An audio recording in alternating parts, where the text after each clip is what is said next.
Brought to you by V-Guard, co-powered by Sensodyne and Vimal. పలుకులలో kesari. Associate sponsor Ultratech Cement. తూర్పుగోదావరి జిల్లాలో అదో కీలక నియోజకవర్గం. ఎప్పుడు ఎన్నికలొచ్చినా ఓటర్లు వన్ సైడ్, మెజారిటీ ముందే డిసైడ్. కానీ ఈసారి టఫ్ ఫైట్ తో సీన్ మారిపోయింది. వైసీపీ సిట్టింగ్ కి విపక్ష కూటమి నుంచి గట్టి పోటీ ఇచ్చారు జనసేన అభ్యర్థి. ప్రచారంలో ఖర్చులో నువ్వా నేనా అన్నట్లు పోటీ పడ్డారు ప్రధాన పార్టీల అభ్యర్థులు. గతంలో మెజారిటీ కోసం తపన పడ్డ నేతలు ఇప్పుడు గెలిస్తే చాలన్నట్లుంది రాజానగరం పోలింగ్ ట్రెండ్. ఊహించనంత గట్టి పోటీ, మెజారిటీ బొటాబొటి. రాజానగరం రాజెవరు? ఇన్నాళ్ళు ఒక లెక్క, ఇప్పుడొక లెక్క. పోలింగ్ తర్వాత రాజానగరంలో ఇప్పుడు ఇదే మాట వినిపిస్తోంది. 2019 ఎన్నికల్లో వైసీపీ నుంచి ఎమ్మెల్యేగా గెలిచారు జక్కంపూడి రాజా. టీడీపీ అభ్యర్థి పెందుర్తి వెంకటేష్ మీద 39,000 మెజారిటీతో గెలిచారు. కానీ ఈసారి కూటమి నుంచి జనసేన బరిలో నిలిచింది.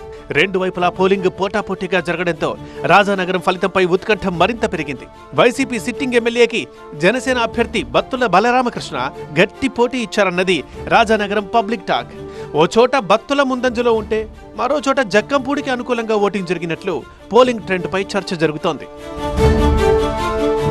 కోరుకొండ మండలం గాదరాడ ఎంపీటీసీగా గెలిచిన బత్తుల బలరామకృష్ణ మొదట్లో వైసీపీలోనే ఉండేవారు. 2019 ఎన్నికల్లో ఎమ్మెల్యే జక్కంపూడి రాజాకు మద్దతిచ్చారు కూడా.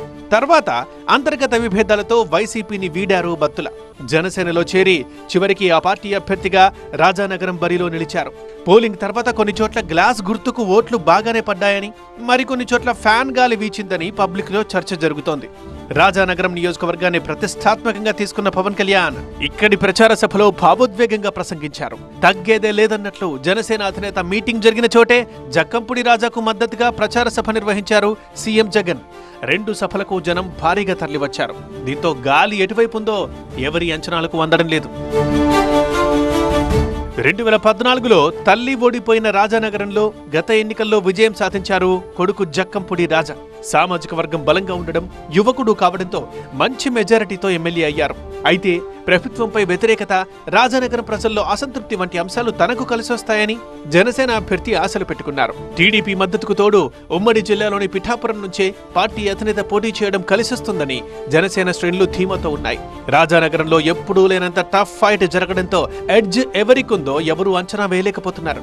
వార్ వన్ సైడ్ అయితే కాదని, రాజానగరంలో వైసీపీ జనసేన మధ్య హోరాహోరీ పోటీతో ఎవరు గెలిచినా తక్కువ మెజార్టీనే వస్తుందని విశ్లేషకులు చెబుతున్నారు. మరి రాజానగరం రాజెవరో తేలాలంటే జూన్ 4 దాకా వేచి ఉండాల్సిందే. Brought to you by V-Guard, co-powered by Sensodyne and Vimal. పలుకులలో kesari. Associate sponsor Ultratech Cement.